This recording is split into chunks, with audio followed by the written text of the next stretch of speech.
Hello बच्चों, आज हम लोग पढ़ने वाले हैं रासायनिक संयोजन नियम के अंतर्गत दूसरा नियम स्थिर अनुपात का नियम या लॉ ऑफ कांस्टेंट प्रोपोर्शन। इससे पहले हम लोग पिछली वाली क्लास में पहला नियम पढ़े थे, द्रव्यमान संरक्षण का नियम। ठीक, और आज हम लोग पढ़ने वाले हैं स्थिर अनुपात का नियम। पहला वाला जो नियम था वो द्रव्यमान से रिलेटेड था कि द्रव्यमान क्या है, हमेशा संरक्षित रहता है।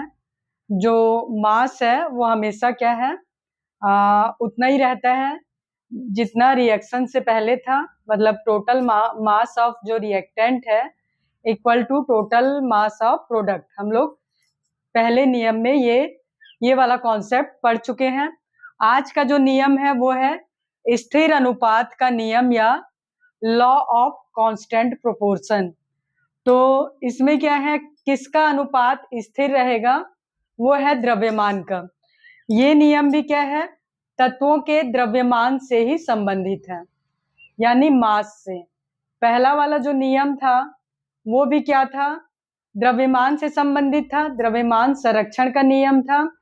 और ये वाला जो नियम है द्रव्यमान के स्थिर अनुपात का नियम है। ठीक, तो नियम क्या कहता है, किसी यौगिक में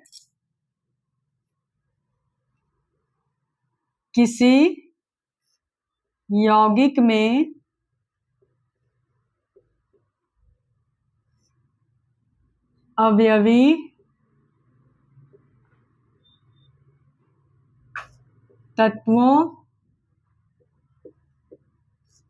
तत्वों के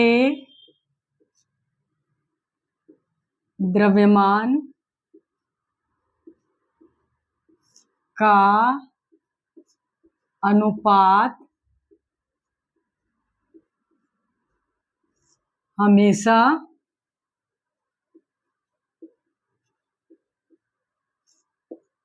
स्थिर या समान होता है, समान रहता है। ठीक, नियम क्या है, किसी यौगिक में अवयवी तत्वों के द्रव्यमान का अनुपात हमेशा स्थिर या समान रहता है। ठीक, ये नियम किसने दिया था, ये नियम दिया था जोसेफ प्राउस्ट ने। जोसेफ प्राउस्ट ने कब दिया था, 1799 में। इसलिए इसे प्राउस्ट लॉ भी कहते हैं, प्राउस्ट लॉ। ठीक, इस नियम को जो फ्रेंच केमिस्ट है जोसेफ प्राउस्ट, उन्होंने 1799 में दिया था, इसलिए इसको प्राउस्ट लॉ भी कहते हैं। तो उन्होंने क्या कहा था, किसी यौगिक को बनाने वाले जो तत्व हैं उनका द्रव्यमान उस यौगिक में क्या है, हमेशा स्थिर रहता है। स्थिर मतलब फिक्स रहता है, कभी नहीं बदलता। कांस्टेंट मतलब क्या है, जो अनचेंज रहता है। ठीक, और अनुपात मतलब तत्वों की जो मात्रा है, द्रव्यमान का जो अनुपात है वो क्या है, स्थिर रहता है। इसको क्या है, हम लोग एग्जाम्पल से समझते हैं, फिर आपको ये सब जो वर्ड है वो क्या है, क्लियर हो जाएगा। ठीक, तो मान लो हम लोग एक यौगिक देते हैं। यौगिक किससे मिलकर बना होता है, तत्व से मिलकर बना होता है। दो या दो से अधिक तत्व क्या है, जब निश्चित अनुपात में क्या है, संयोजन करते हैं या अभिक्रिया करते हैं तब यौगिक बनता है। तो एक सिंपल सा एग्जाम्पल लेते हैं, इस नियम को समझने के लिए एक एग्जाम्पल लेते हैं H2O का। H2O मतलब वाटर मॉलिक्यूल या पानी का एग्जाम्पल।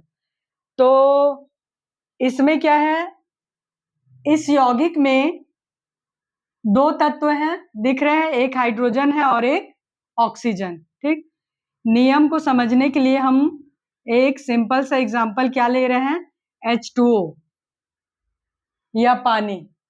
कौन सा यौगिक है, H2O या पानी। इसमें दो तत्व हैं, कौन कौन से तत्व हैं, दो तत्व हैं, हाइड्रोजन, ठीक, हाइड्रोजन है एक तत्व, और दूसरा तत्व क्या है, ऑक्सीजन।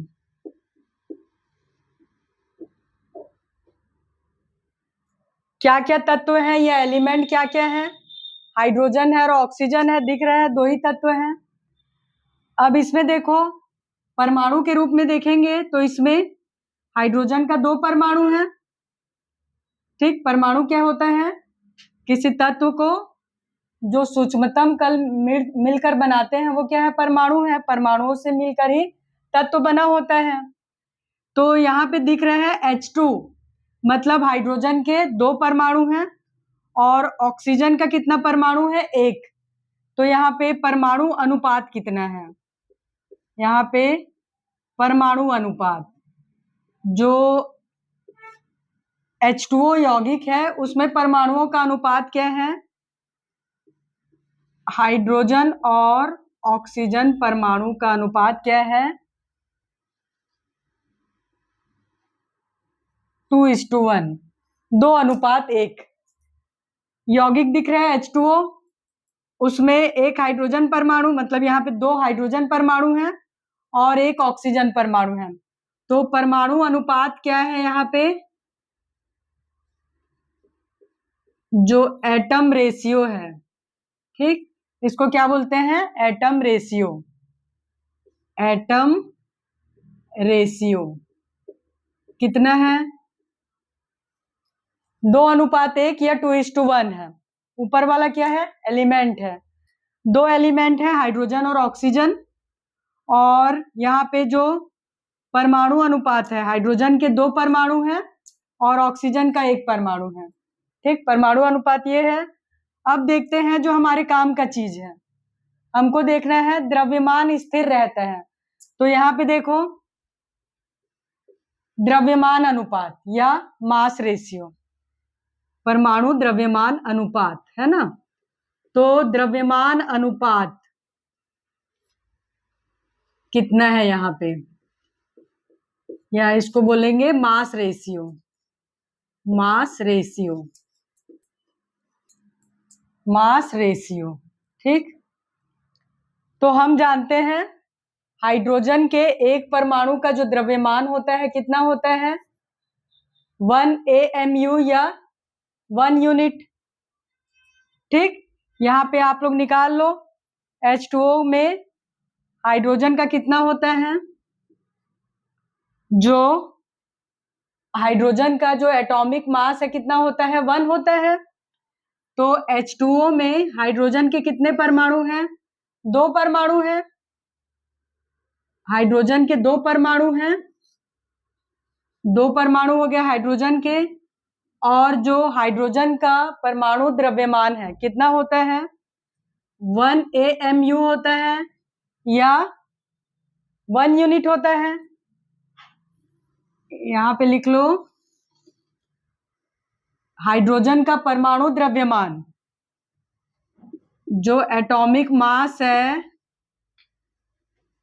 हाइड्रोजन का कितना होता है, 1 AMU, एटॉमिक मास यूनिट या 1 U, ठीक, एक यूनिट, यूनिफाइड मास, ठीक। परमाणु द्रव्यमान हम लोग क्या है, पहले वाली क्लास में समझ चुके हैं।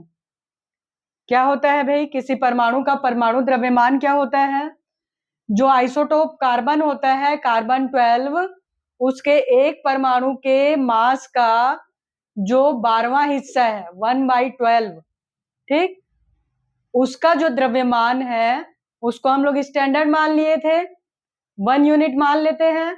और उस कार्बन 12 के उस कार्बन 12 के एक परमाणु के मास के 1/12वें भाग का जो द्रव्यमान है उसकी तुलना हम बाकी तत्वों के परमाणुओं के द्रव्यमान से करते हैं। तो हाइड्रोजन का जो एटॉमिक मास है कितना है, एक यूनिट या 1 AMU। और ऑक्सीजन का कितना है, एटॉमिक मास ऑफ ऑक्सीजन कितना है, 16 AMU होता है। ठीक, AMU क्या है? एक यूनिट है। ये यूनिट हम लोग सूक्ष्मतम कणों के लिए यूज करते हैं, प्रोटॉन, न्यूट्रॉन आदि के लिए क्या है, हम AMU atomic mass unit word use करते हैं, क्योंकि ग्राम, किलोग्राम ये क्या है, बहुत बड़े हो जाते हैं यूनिट। सूक्ष्मतम कणों के लिए जो ग्राम यूनिट है या किलोग्राम यूनिट है वो क्या है, बहुत बड़ा यूनिट है। AMU, एक AMU इक्वल टू कितना होता है? 1 AMU इक्वल टू कितना होता है? 6.55 इंटू 10⁻⁻24 ग्राम। ये क्या है? बहुत छोटा यूनिट है। 1.66, ये क्या होता है? 1.66 इंटू 10⁻24 ग्राम। एक AMU का वैल्यू कितना होता है? 1.66 इंटू 10⁻⁻4 AMU ग्राम होता है। तो ये क्या है, बहुत ही छोटा अमाउंट है, इसलिए क्या है, हम लोग इसको AMU लेते हैं, ग्राम या किलोग्राम में नहीं लेते। तो हम लोग क्या देख रहे हैं, जो H2O कंपाउंड है उसमें परमाणुओं के द्रव्यमान का अनुपात क्या है। तो यहाँ पे क्या है, हाइड्रोजन के 2 एटम हैं, तो यहाँ पे क्या हम लोग 2 लिख दिए, और हाइड्रोजन का जो एटॉमिक मास है कितना है? एटॉमिक मास 1 है, तो इससे क्या है, मल्टीप्लाई कर देंगे, प्लस ऑक्सीजन का क्या है, एक ही एटम है 1, ठीक, और इसका एटॉमिक मास कितना होता है? 16। अब दोनों को क्या है, जोड़ लेंगे, तब इसका क्या है, इसका क्या है, ये निकल आएगा। यहाँ क्या हमको अनुपात निकालना है, प्लस नहीं करेंगे, यहाँ पे क्या कर देंगे, ये अनुपात निकालेंगे। तो ये कितना आ गया? 2 अनुपात क्या है, ये 16, 2:16 आ गया। और इसका और अगर सिंपल रेशियो निकालेंगे तो ये क्या आ जाएगा? 1:8, 1:8। ठीक, क्या किए हम लोग, हाइड्रोजन और ऑक्सीजन के जो परमाणु द्रव्यमान है उनका क्या है, रेशियो निकाल रहे हैं। तो यहाँ निकाल लिए, यहाँ पे H2 है, मतलब 2 एटम है हाइड्रोजन का, और हाइड्रोजन के एक परमाणु का द्रव्यमान कितना होता है? 1 AMU, तो इसका आ गया 2, और ऑक्सीजन का एक परमाणु है 1 लिख दिए। ऑक्सीजन परमाणु का जो द्रव्यमान होता है कितना होता है? 16, तो 2:16 आया, और इसको सिंपल तरीके से हम लोग क्या लिख दिए? 1:8। तो इससे ये पता चल रहा है कि H2O में हाइड्रोजन और ऑक्सीजन परमाणुओं का जो द्रव्यमान है, तत्वों का जो द्रव्यमान है, उसका अनुपात कितना होता है? 1:8। तो H2O यौगिक में या पानी में हाइड्रोजन और ऑक्सीजन के द्रव्यमान का अनुपात कितना होता है? 1:8। और ये द्रव्यमान क्या है, हमेशा स्थिर रहेगा। या तो ये 2:16 है, इसको और सिंपल तरीके से हम लोग क्या लिख दिए? 1:8। तो ये अनुपात कभी नहीं बदलेगा, चाहे वो पानी समुद्र का पानी हो, चाहे वो पानी तालाब का पानी हो, घर का पानी हो, या उस पानी को अगर आप लोग लैब में भी तैयार किए हैं, हाइड्रोजन और ऑक्सीजन गैस को जलाकर, हाइड्रोजन को क्या है, ऑक्सीजन के साथ जलाने पर क्या है, पानी बनता है। तो कहीं से भी, किसी भी स्रोत से आप पानी ले आए, उसमें हाइड्रोजन और ऑक्सीजन के तत्वों का द्रव्यमान हमेशा 1:8 रहेगा। ठीक, तो स्रोत पर कभी निर्भर नहीं करेगा ये अनुपात। ये अनुपात हमेशा स्थिर ही रहेगा, चाहे पानी कहीं से भी प्राप्त किया गया हो, और पानी चाहे किसी भी विधि द्वारा प्राप्त किया गया हो। ठीक, चाहे हाइड्रोजन को जलाकर प्राप्त किया गया हो, या फिर किसी ऑर्गेनिक कंपाउंड को जलाने के बाद प्राप्त किया गया हो, तो ये अनुपात हमेशा स्थिर रहेगा, तत्वों के द्रव्यमान का अनुपात स्थिर रहेगा। तो नियम में प्राउस्ट ने यही बताया कि किसी यौगिक में जो अवयवी तत्व है उनके द्रव्यमान का अनुपात हमेशा स्थिर रहता है। एग्जाम्पल हम लोग क्या लिए, वाटर मॉलिक्यूल लिए, यहाँ पे क्या है यौगिक क्या है H2O लिए, यहाँ पे हाइड्रोजन और ऑक्सीजन एलिमेंट का जो रेशियो है हमेशा 1:8 रहेगा, 1:8। एक और एग्जाम्पल ले लेते हैं ताकि आपको क्लियर हो जाए, इसको आप लोग नोट करते चलेंगे कॉपी में। एक और एग्जाम्पल ले लेते हैं अब ताकि ये और क्लियर हो जाएगा।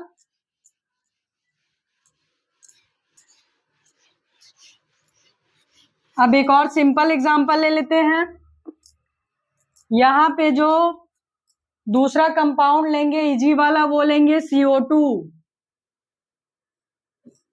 इसे क्या कहते हैं कार्बन डाइऑक्साइड। ठीक, तो यहाँ पे दो एलिमेंट है, कौन कौन सा, एक कार्बन है और दूसरा क्या है ऑक्सीजन है। दो एलिमेंट है, एक कार्बन है और एक ऑक्सीजन है, ठीक है। और यहाँ पे परमाणु का अनुपात कितना है, एक कार्बन है, ठीक। यहाँ पे परमाणु का अनुपात कितना है, कार्बन एक है और ऑक्सीजन कितने हैं, दो परमाणु हैं। तो यहाँ पे परमाणुओं का अनुपात कितना है, 1:2। एक कार्बन का परमाणु है और दो ऑक्सीजन के परमाणु हैं, तो यहाँ पे परमाणुओं का अनुपात कितना है, 1:2। लेकिन हमको किससे मतलब है, परमाणुओं के द्रव्यमान के अनुपात से मतलब है, यहाँ पे मास से। तो हमको क्या मालूम है, कार्बन का जो परमाणु द्रव्यमान होता है या एटॉमिक मास होता है कितना होता है, कार्बन का यहाँ पे चेंज कर लो, एटॉमिक मास ऑफ कार्बन कितना होता है, 12 होता है, 12 AMU होता है कार्बन का एटॉमिक मास। और ऑक्सीजन का लिखा है सेम 16 AMU और 1 AMU इक्वल टू 1.66 इंटू 10⁻24 ग्राम। ठीक, अब देखो द्रव्यमान का अनुपात मास रेशियो, नियम में हमको मास रेशियो से ही काम है, उसको स्थिर बताना है। तो यहाँ पे क्या है कार्बन डाइऑक्साइड, यहाँ पे कार्बन का एक परमाणु है, एक लिख दिए कार्बन, और इसका जो एटॉमिक मास है कितना है, 12 है। अब इसका क्या है अनुपात, किससे ज्ञात करेंगे, ऑक्सीजन से। ऑक्सीजन का 2 एटम है, 2 कर दिए, 2 एटम ऑक्सीजन का है। अब इंटू इसका मास कितना है, 16 है, 2 इंटू यहाँ पे क्या लिख देंगे, 16 लिख देंगे, कितना आ गया 32। तो यहाँ पे आ गया 12:32, 12:32। तो इसको क्या है हम लोग 4 से डिवाइड कर देंगे, इस रेशियो क्या है, और सिंपल तरीके से लिख देंगे। तो 4 से डिवाइड करने पर ये कितना आ जाएगा, 3:8। 4 3 जा 12 और 4 8 जा 32। तो सिंपल रेशियो में चेंज किया हम लोग 4 से डिवाइड करने के बाद। ठीक, यहाँ पे डिवाइडेड बाई 4 कर दिए, डिवाइडेड बाई 4, रेशियो और सिंपल हो गया। रेशियो कितना निकला, 3:8, 3:8। ये किसका अनुपात है, ये मास का, किसका अनुपात निकला, ये मास का। ठीक, तो कार्बन डाइऑक्साइड चाहे किसी भी स्रोत से प्राप्त किया गया हो, चाहे प्राकृतिक रूप से प्राप्त किया गया हो कार्बन डाइऑक्साइड, प्रकृति में कार्बन डाइऑक्साइड गैस होता है, चाहे आप प्रकृति से प्राप्त कार्बन डाइऑक्साइड गैस ले लें या फिर आप लैब में बना ले, कार्बन को क्या है ऑक्सीजन के साथ दहन करने से भी क्या है कार्बन डाइऑक्साइड गैस मिल जाएगा। चाहे आप चूना पत्थर को जला लें, CaCO3 कैल्शियम कार्बोनेट को, तब भी कार्बन डाइऑक्साइड मिल जाएगा।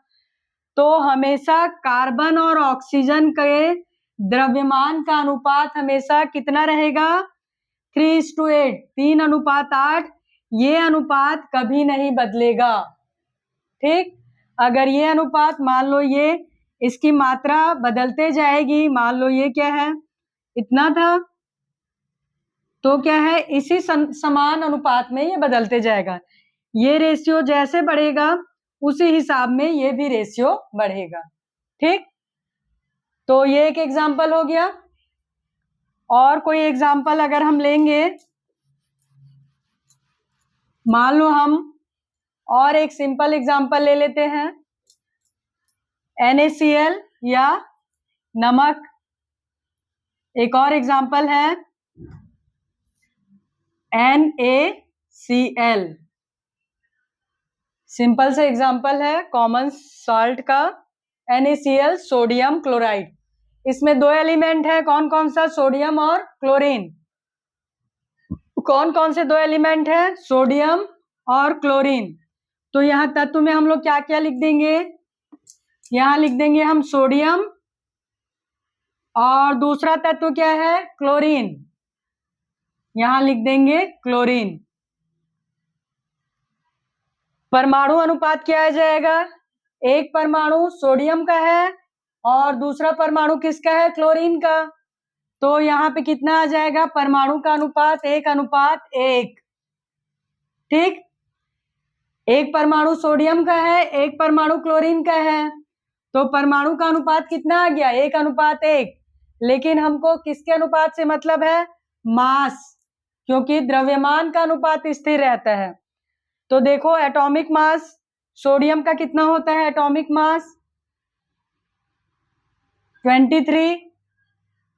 ठीक, सोडियम का एटॉमिक मास कितना होता है, यहाँ सोडियम कर लो, सोडियम का एटॉमिक मास होता है 23 AMU। ठीक, सोडियम परमाणु जो सोडियम का एटॉमिक मास है कितना है, 23 AMU। क्लोरीन का कितना होता है, यहाँ चेंज कर लो, क्लोरीन का एटॉमिक मास कितना होता है 35.5, 35.5 U या AMU। ठीक, तो यहाँ मास रेशियो में हम लोग यहाँ पे चेंज कर देंगे।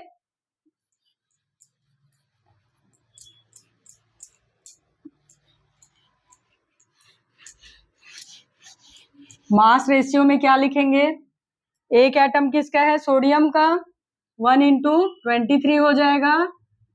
इसका अनुपात किससे निकालेंगे, क्लोरीन से। क्लोरीन का भी एक ही परमाणु है, उसका एटॉमिक मास कितना होता है 35.5। तो इसका रेशियो कितना आ गया 23:35.5। ये रेशियो कभी नहीं बदलेगा, नमक 23:35.5।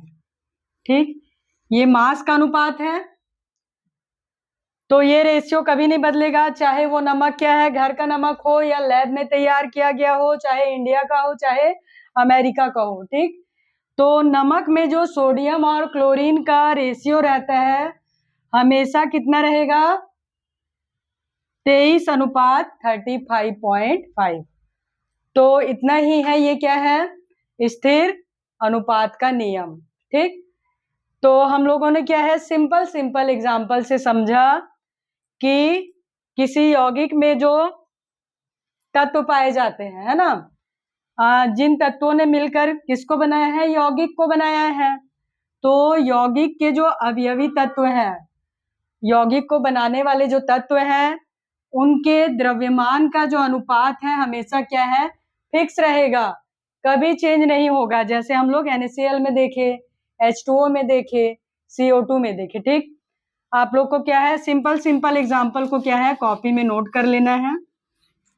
अब देखते हैं जो फ्रेंच केमिस्ट थे जिन्होंने ये नियम दिया था, प्राउस्ट ने, उन्होंने प्रैक्टिकल के लिए किस कंपाउंड का यूज किया था।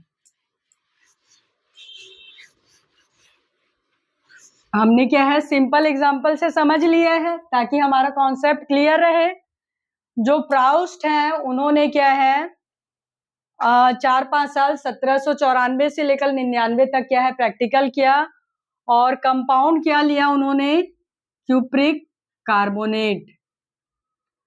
ठीक, कॉपर का कार्बोनेट है, इसको क्या पढ़ते हैं क्यूप्रिक कार्बोनेट, इसमें क्या है 3 एलिमेंट, ठीक, यहाँ पे कितने एलिमेंट है 3 एलिमेंट, क्या क्या है कॉपर है और कार्बन है और ऑक्सीजन है, ठीक। तो यहाँ पे इन्होंने मास का जो रेशियो देखा, तो क्या क्या देखा इन्होंने मास का रेशियो,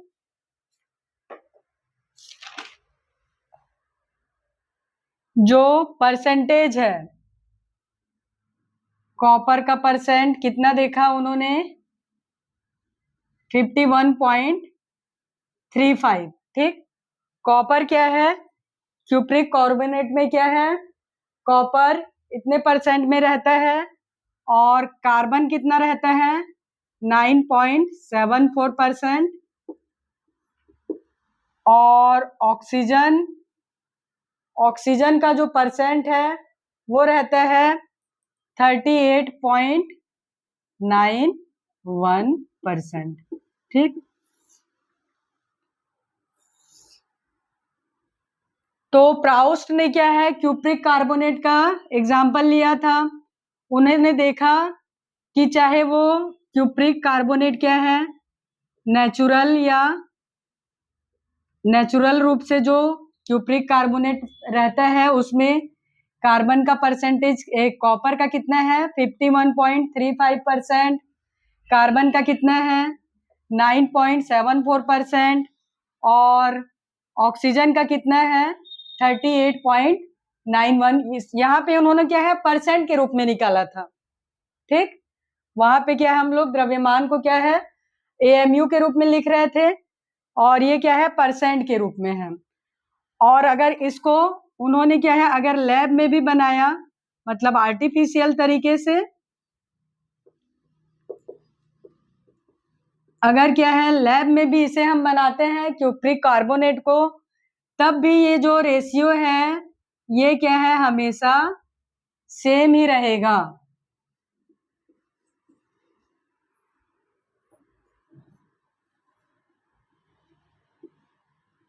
ठीक। तो प्राउस्ट ने क्या है इस प्रकार का क्या है लैब में क्या है उन्होंने क्या है बहुत प्रैक्टिकल किए कॉपर और कार्बोनेट को लेकर, ठीक है।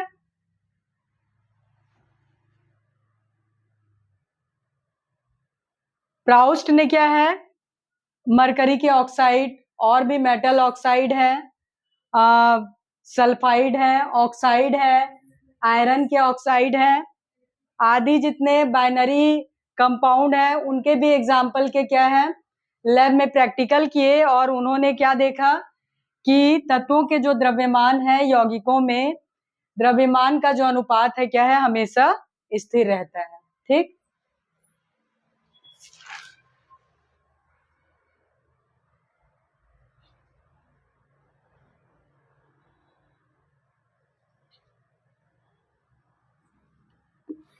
तो इस नियम का क्या है क्या महत्व है,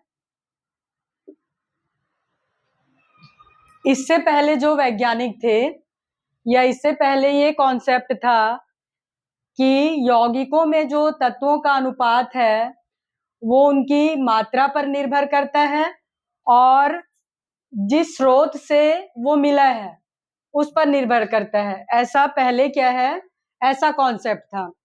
ये कॉन्सेप्ट किसने दिया था फ्रेंच के ही एक केमिस्ट थे बर्थलॉट, ठीक, क्लॉड लुइस बर्थलॉट जो फ्रेंच के ही थे फ्रेंच केमिस्ट थे, उन्होंने क्या बताया था कि किसी यौगिक में जो तत्वों के जो द्रव्यमान का अनुपात है वो क्या है जिन स्रोतों से वो तत्व प्राप्त किए गए हैं या जिन स्रोत से वो यौगिक मिले हैं, जिन स्रोत से वो यौगिक मिला है और तत्वों की मात्रा या यौगिक की मात्रा पर वो अनुपात क्या है निर्भर करता है और अनुपात चेंज होता रहता है, ऐसा प्राउस्ट से पहले ये नियम चलता था और ऐसा कॉन्सेप्ट था।